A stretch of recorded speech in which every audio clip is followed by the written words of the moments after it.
daripada sumber protein yang penting. Sebab tu orang suka, sedap. Ikan contohnya, banyak orang makan, banyak jenis ikan. Dan kalau kita lihat antara ikan dengan spesies yang cekerang ni, ikan dia boleh pergi ke mana-mana. Maknanya kalau ada katakan ada satu tempat yang tidak sesuai bagi dia, dia akan pindah. Okay. Tetapi spesies seperti kerang dan juga kupang ni, masalah dia, mereka akan berada di tempat tu.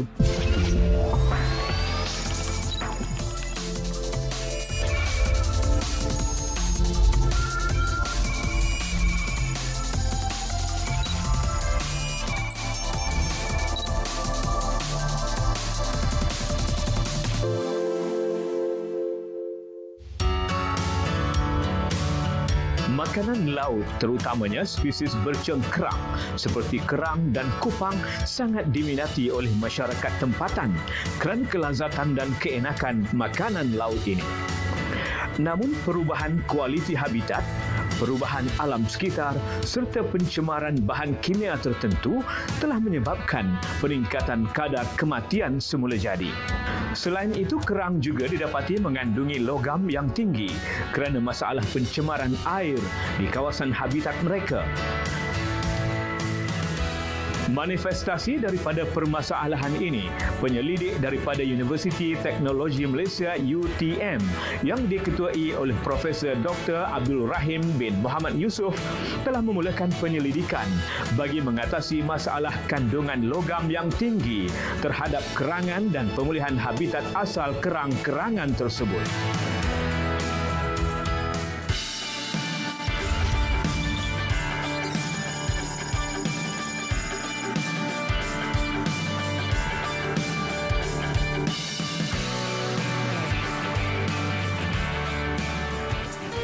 Kami semenjak sekian lama kita telah mengkaji tentang kualiti air yang berada di sekitar negeri Johor, terutamanya sungai dan juga laut. Jadi apabila kita buat kajian dekat dengan Selat Teberau dan juga Selat Johor tu, kita dapati kualiti airnya memanglah tidak baik, kan?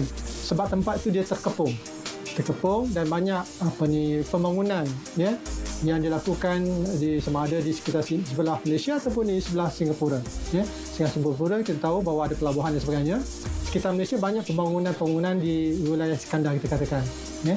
Jadi dengan adanya pembangunan ini, pastinya akan berlaku pencemaran air di sekitar Selat Johor dan juga Selat Teberau. Jadi setelah sekian lama kita buat dan kita kemudian mengkaji pula apa kesannya terhadap spesies-spesies yang ada di situ. Terutamanya yang saya katakan tadilah, cengkerang, kupang dan juga kerang. Jadi apabila kita buat kajian, kita dapati memang terkesan kupang dan kerang ni kandungan logam beratnya banyak kali adalah melebihi piawaian yang dibenarkan dalam makanan. Ramai dalam kalangan masyarakat kita tidak menyedari kesan pencemaran logam berat daripada sumber makanan laut yang boleh menyebabkan pelbagai penyakit kepada manusia kerana ia melibatkan jangka masa panjang. Kesan pencemaran logam mengambil masa yang lama untuk dikesan kerana ia melalui proses bioakumulasi di mana kita makan sedikit demi sedikit pada setiap hari seperti makanan yang dicemari arsenik dan merkuri yang mana logam ini tidak diperlukan oleh badan akan menyebabkan kita mendapat pelbagai penyakit. Model test bagi penyingkiran logam toksik daripada kerang yang masih lagi hidup. Okey, kerang tu perlu berada dalam medium air lah. Yang kita sediakan mengikut ratio ataupun nisbah jumlah kerang dan air yang betul lah, yang sesuai.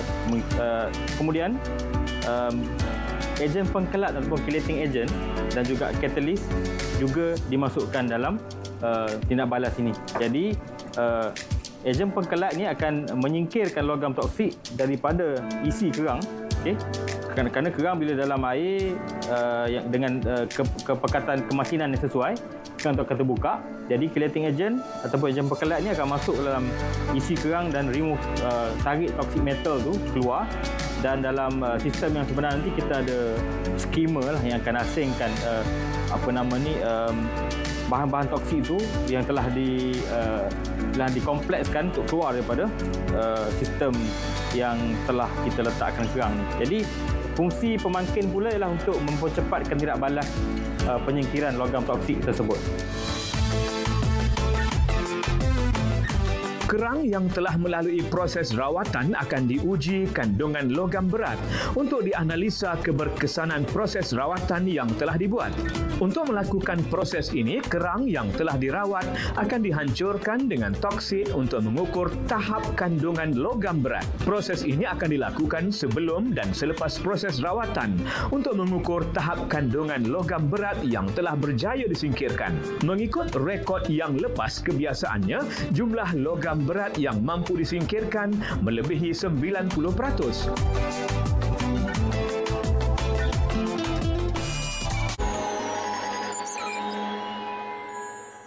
Seperti yang kita tengok di belakang saya ini ada teknologi Moleskine yang bersaiz komersial. Jika dimakmal tadi ialah model test, kan, konsep bagaimana teknologi Moleskine ini berfungsi. Jadi inilah saiz sebenar teknologi Moleskine yang dipasang di penggalan nelayan air baloi di Pontian, Johor. Okey, dan teknologi ini boleh memuatkan sehingga 1 tan kerang-kerangan untuk dibersihkan dan masa yang sama untuk dibuang logam toksik dan juga dinyah bakteria dalam masa yang sama. Jadi sebelum kerang-kerangan ini dipasarkan, jadi prosesnya ialah daripada laut dan terus kita bersihkan dahulu selama 3 jam untuk nyah toksik, nyah bakteria dan juga kebersihan luaran fizikal kerang itu sendiri. Moleskine ialah sistem yang direka cipta untuk menyingkirkan logam toksik daripada spesies moluska seperti kerang, kupang dan tiram bagi menepati piawaian kandungan logam yang dibenarkan oleh standard seperti EU Commission Regulation 2006 dan Akta Makanan Malaysia 1985. Jika kita lihat di belakang saya ini adalah bakul-bakul yang boleh memuatkan sehingga 300 kg kerang dalam satu masa, dan keseluruhan sistem ini boleh membersihkan sehingga 1,200 kg kerang dalam satu masa. Dan jika kita lihat di sana terdapat yang saya cakap di makmal tadi, segala kotoran dalam dalam air yang kita rendam untuk remove toxic metal daripada kerang ni. Di sini kita letakkan juga skimmer untuk kita buang segala kotoran yang berada dalam air, dan skimmer ini akan asingkan segala toksik yang telah diasingkan daripada kerang tersebut, dan kita boleh asingkan dan buang dalam masa yang sama. Alright, jadi air yang dalam sistem ini sentiasa bersih. Penyelidikan dan inovasi teknologi Moleskine yang diketuai oleh Profesor Dr. Abdul Rahim bin Muhammad Yusof juga telah pun digunakan di perkampungan nelayan air baloi serta telah membantu nelayan meningkatkan hasil pendapatan mereka. Apabila kerang-kerangan ni kita masuk mesin secure ni, jadi dia memang selamat dimakan lah. Maknanya daripada UTM dia dah mengesahkan benda ni bersih. Daripada yang dulu tak ada kita basuh gitu je. Dia sebenarnya dah ada merangkul beberapa kejayaan lah di peringkat industri. Contohnya pada 2012 kita menerima pingat emas dalam pertandingan Inatex di peringkat UTM. Kemudian 2013 di peringkat Malaysia kita masuk pertandingan MTE, Malaysian Technology Expo. Kita juga mendapat pingat emas di sana. Kemudian 2014 kita juga menerima sedikit grant. Maknanya saudara Faizuan tadi, Dr. Faizuan pergi ke pitching, dapat grant. Itu yang kita boleh buatkan the pilot scale tadi. Yang paling tinggi sekali anugerah yang kita dapat adalah anugerah Harta Intelek Negara, bahagian patent pada 2017 kita menerima perak. Menurut Profesor Dr. Abdul Rahim Muhammad Yusof lagi, terdapat banyak cabaran yang dihadapi dalam melakukan penyelidikan dan inovasi ini. Antara cabaran yang dihadapi adalah kekangan keuangan, kepercayaan masyarakat tempatan kerana penyelidikan ini cuba untuk mengubah apa yang telah mereka lakukan sebelum ini. Pertama sekali memangnya rakan-rakan pendidik saya, ya, kami ada 5 orang, ya, Dr. Faizwan, Profesor Wan Azli, Ihsan Wan Azli, dan juga Dr. Razali Ismail. Ya, mereka merupakan pendidik yang betul-betul rumus dalam projek ini. Ya, di samping itu pada UTM lah, ya, yang banyak membantu kita dalam memberikan geran-geran, ya, Kerajaan Negeri Johor, ya, dan juga penduduk di Air Balu sendiri, ya, Persatuan Nelayan.